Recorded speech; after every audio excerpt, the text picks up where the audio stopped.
Election టైంలో ఓట్ల కోసం చూస్తే ఎక్కువగా కనపడేది మిడిల్ క్లాస్. ఈ ఫైనాన్షియల్ ఇయర్ ఎండింగ్‌లో చూస్తే ట్యాక్స్ ఫిల్లింగ్‌లో ఎక్కువగా కనపడేది ఈ మిడిల్ క్లాస్. బడ్జెట్ సీజన్‌లో కూడా మిడిల్ క్లాస్‌ని బేస్ చేసుకొని ప్రిపేర్ చేశారు. ఇలాంటి ఇంపార్టెంట్ ఫ్యాక్టర్ అప్పుడు మిడిల్ క్లాస్ ప్రస్తావన గురించే ఎక్కువగా ఉంటాయి. కానీ ఈ మిడిల్ క్లాస్ పీపుల్ ఎందుకు ఎక్కువగా పొలిటీషియన్ చేతుల్లో లేదా హై రేటెడ్ ప్రొఫైల్ చేత ఫూల్స్ అవుతూ ఉంటారు. మిడిల్ క్లాస్ పీపుల్ భారత్ ఎకానమీకి ఇంజిన్ లాంటి వాళ్ళు. జాబ్ రోల్ని బట్టి 5-10% ట్యాక్స్ కడుతూ ఉంటారు. ఎకానమీని బూస్ట్ చేస్తూ ఉంటారు. అలాంటి వాళ్ళు ఎలా ఎంత ఈజీగా ఈడియట్స్ని చేస్తారు. ఈ వీడియోలో షార్ట్గా స్ట్రైట్ ఫార్వర్డ్గా మాట్లాడదాం. సో వీడియోని సబ్స్క్రైబ్ చేసి ఎంకరేజ్ చేయండి. కాంప్లెక్స్ ఇష్యూస్ని సింపుల్గా ఎక్స్ప్లెయిన్ చేసి చెప్తా. 2019 గ్రేటర్ నోయిడాలో అమ్రపల్లి గ్రూప్ ఇదొక real estate company 49,000 middle class ఫ్యామిలీస్కి ఫ్లాట్స్ కట్టిస్తా అని ప్రామిస్ చేసింది. 30 లక్షలకు పైగా ఇన్వెస్ట్ చేశారు ఒక ఫ్లాట్ మీద. ఎంటైర్ సేవింగ్స్ ప్లస్ లోన్స్ తీసుకున్నారు. నెలలు సంవత్సరాలు గడిచిన కన్స్ట్రక్షన్ కంప్లీట్ చేయలేకపోయారు. కంపెనీ ఇన్సాల్వెన్సీకి వచ్చింది. బుల్లెట్స్ని జైల్లో వేశారు. ఇన్వెస్ట్ చేసిన వాళ్ళకి రీఫండ్ రాలేదు. కనీసం ఇన్వెస్ట్ చేసి మనీ లాస్ అయిన వాళ్ళు ప్రొటెస్ట్ కూడా చేయలేదు. ఎందుకంటే వాళ్ళు మిడిల్ క్లాస్ కాబట్టి. ఈ మిడిల్ క్లాస్కి పేషెన్స్తో ఉండడం ఒకటే నేర్పిస్తారు. ఏం జరిగినా తెలియనట్టు ఉంటారు కానీ తిరిగి మాత్రం క్వశ్చన్ చేయరు. జనరల్గా మనం ఒక సెట్ ఆఫ్ రూల్స్ బిలీఫ్ సిస్టంలో ఉంటున్నాం. ఎప్పుడైతే మనం ఈ రూల్స్ బిలీఫ్స్ బ్రేక్ చేస్తామో అప్పుడు అలా చేయకూడదు, అది తప్పు, ఇది తప్పు అని చుట్టూ ఉన్న వాళ్ళు అంటుంటారు. అసలు ఏది తప్పు ఏది సరైనది వాళ్ళకు తెలీదు. చుట్టుపక్కల వాళ్ళ వల్లే మనం ఇలా ఉండడానికి కారణం. పక్కన వాళ్ళ కోరికలు తీసుకొచ్చి మన మీద రుద్దుతారు. చిన్నప్పటి నుండి జాబ్ చేస్తేనే లైఫ్ బాగుంటుంది, సెక్యూర్ లైఫ్, లావిష్ లైఫ్ ఉంటుంది. ఇలా ఎప్పటికీ ఎండ్ అవ్వని ఒక డిజైర్ని మనలో పెంచి ఒక ట్రాప్లోకి దింపుతారు. మిడిల్ క్లాస్ వాళ్ళకి ఆశ చూపించి మోసం చేయడం చాలా ఈజీ. మన రాజకీయ నాయకులకు బాగా తెలుసు. ఏదైనా జరిగితే వాళ్ళ సొంత డిసిషన్ కంటే ఎదురువారి డిసిషన్ మీదే ఎక్కువ ఇంట్రెస్ట్ పెడతారు. ఒకవేళ సొంతంగా డిసిషన్ తీసుకున్నా చుట్టుపక్కల వాళ్ళు ఏమనుకుంటారో చులకనగా చూస్తారా, ఇలాంటప్పుడు గిల్టీగా ఫీల్ అవుతూ ఉంటారు. ఇలా ఉండడం వాళ్ళని లోపల చంపేస్తుంది. అందుకే ఎవరికి చెప్పుకోరు. లక్నోలో బీఫామ్ చేస్తున్న శుభం కుమార్ తన ప్రాక్టికల్ ఎగ్జామ్ రాయనికుండా ఫేర్వెల్ పార్టీలకి అలో చేయకుండా ఆ కాలేజ్ అకౌంటెంట్ ఫీజు కట్టలేదని అందరి ముందు అవమానిస్తూ ఇట్లా మాట్లాడడంతో తన హాస్టల్ రూమ్కి వెళ్ళి సూసైడ్ చేసుకొని చనిపోయాడు. అతను చనిపోయే ముందు సూసైడ్ నోట్ రాశాడు. ఆ సూసైడ్ నోట్లో తను కట్టాల్సిన 22,000 ఎగ్జామ్ ఫీ కట్టినా కూడా తను కట్టలేదని మిస్ రిపోర్ట్ చేయడం వల్ల ఆ కాలేజ్ అకౌంటెంట్ తను అసలు చేశాడు అని తన సూసైడ్ నోట్లో రాసి తనకేం చేయాలో తెలియక సూసైడ్ నోట్ రాసి చనిపోయాడు.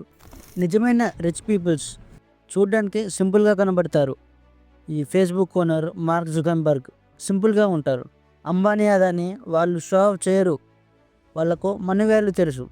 కానీ మన చుట్టూ ఉన్న వాళ్ళు మనకు తెలియకుండానే మనలో ఒక ఆశ్చర్య కొడుతూ స్టాండర్డ్ ఆఫ్ లివింగ్ని చేంజ్ చేస్తారు.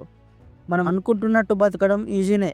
పక్క వాళ్ళ branded dress, branded cars, watch, bags ఇలా కావాలి అని అనుకోని అవసరం లేకపోయినా షో ఆఫ్కి అదే డిగ్నిఫైడ్ అనుకొని ఇలా ఉంటేనే సొసైటీలో ఒక స్టేటస్ అని బతుకుతారు.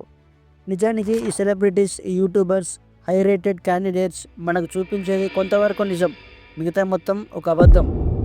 కేరళలో ఒక కపుల్ 2018 వరకు ఒక యూట్యూబ్ రన్ చేసేవాళ్ళు. తర్వాత వాళ్ళు సూసైడ్ చేసుకొని చనిపోయారు. ఈ ఇన్సిడెంట్ జరిగిన తర్వాత నైబర్ చెప్పింది ఏంటంటే ఫైనాన్షియల్ స్ట్రెస్ వల్ల ఆత్మహత్య చేసుకొని చనిపోయారంట. అలాగే ఈ సెలబ్రిటీస్ కూడా నిజానికి వాళ్ళ జీవితం అంత లావిష్గా పర్సనల్ అటెన్షన్ గ్రాబ్ చేయడానికి అలా షో అవుట్ చేస్తారు. వాళ్ళు నిజ జీవితంలో ఎలా బతుకుతారో ఇక్కడ వీడియో పెడతా చూడండి. మిడిల్ క్లాస్ తక్కువ జీతానికి పనిచేస్తూ ఎక్కువ ట్యాక్స్ గవర్నమెంట్కి పే చేస్తుంటారు. దేశంలో ఎంత దోపిడీ జరిగినా తిరిగి క్వశ్చన్ కూడా చేయరు. ఒక నార్మలైజ్ థింగ్ అనుకునే వాళ్ళు తప్ప అసలు దాని మీద ఆలోచన కూడా పెట్టరు. అదంతే ఇలాగే ఉంటుంది అని అనుకుంటారు. 2024లో Ashish Singh PayPal company CEO లింక్డ్ఇన్లో ఒక పోస్ట్ చేశాడు. భారత్లో మిడిల్ క్లాస్ లో సాలరీస్ వల్ల లివింగ్ కాస్ట్ పెరుగుతుండడం వల్ల ఫైనాన్షియల్ క్రైసిస్ ఎదుర్కొంటున్నారు. డైలీ ఫుడ్ ప్రైజెస్ రైజ్ అయినా సాలరీస్ హైక్ లేక ఇంకోవైపు వాళ్ళ వైట్ కాలర్ జాబ్స్ వానిష్ అవుతున్నాయి. జాబ్స్ లూజ్ అవుతున్నారు. ఈ క్రెడిట్ కార్డ్ మీద డిపెండెన్స్ పెరిగిపోతుంది అని ఒక పోస్ట్ చేశాడు. నిజమే, ఒక ఎంప్లాయీ ఎంత హార్డ్ వర్క్ చేసినా హార్డ్ వర్క్కి బెనిఫిట్ లేకుండా పోతుంది. ఇంకోవైపు అన్ఎంప్లాయ్మెంట్ పెరిగిపోతుంది. ఇలా రోజు అనుభవిస్తూ చూస్తూ ఇదే లైఫ్ స్టైల్ అలవాటయ్యి తిరిగి క్వశ్చన్ చేయలేక ఉంటున్నారు. వీళ్ళు ఎక్కువగా లాజిక్ బదులుగా ఎమోషన్ కి కనెక్ట్ అవుతారు. ఎమోషన్ లో ఆనందమే వెతుక్కుంటారు. ఈ స్పీచెస్, పీర్ ప్రెషర్, సోషల్ మీడియాలో చూపించే ట్రెండ్స్, కల్చరల్ సెంటిమెంట్స్ బిలీవ్ చేస్తారు. వాట్ ఈజ్ రైట్ అనేది చూడరు, వాట్ ఫీల్ రైట్ అనేవి చూస్తారు. రెండింటికి చాలా డిఫరెన్స్ ఉంది. ఇలా ఎందుకుంటారంటే ఒకరిని అడగడం మానేసి వాళ్ళకు వాళ్ళే నేను ఇది అఫోర్డ్ చేయగలనా, ఒకవేళ నాకు ఇది లేకపోతే ఫ్రెండ్స్, ఫ్యామిలీ, చుట్టూ ఉన్న వాళ్ళు ఏమనుకుంటారో ఇలా అనుకుంటూ ఐఫోన్ ఈఎంఐలో కొంటారు. వెడ్డింగ్స్కి లక్షలు ఖర్చు చేస్తారు. సోషల్ మీడియాలో షో ఆఫ్ కోసం లోన్స్ తీసుకొని మరీ వెకేషన్కి వెళ్తారు. ఇలాంటి ఎమోషన్ లైఫ్ స్టైల్ ఒక ట్రాప్. ఇలానే ఉండాలనుకుంటారు. మిడిల్ క్లాస్ అనే కాదు, నాకు తెలిసి భారత్లో మెజారిటీ పోర్షన్ ఈ పొలిటికల్ లీడర్స్ని, కార్పొరేట్ ఐకాన్స్ని, ఎక్కువగా సోషల్ మీడియా ఇన్ఫ్లుయెన్సర్స్ని మనకు ఉన్న ప్రతి ప్రాబ్లమ్ని వాళ్ళే సాల్వ్ చేయగలరని, వాళ్ళే ఏదైనా మన కోసం చేయగలరని బ్లైండ్గా నమ్ముతారు. ఇండియన్ పొలిటికల్ పాలసీస్ కూడా అలానే నమ్ముతూ ఓట్లు వేస్తారు.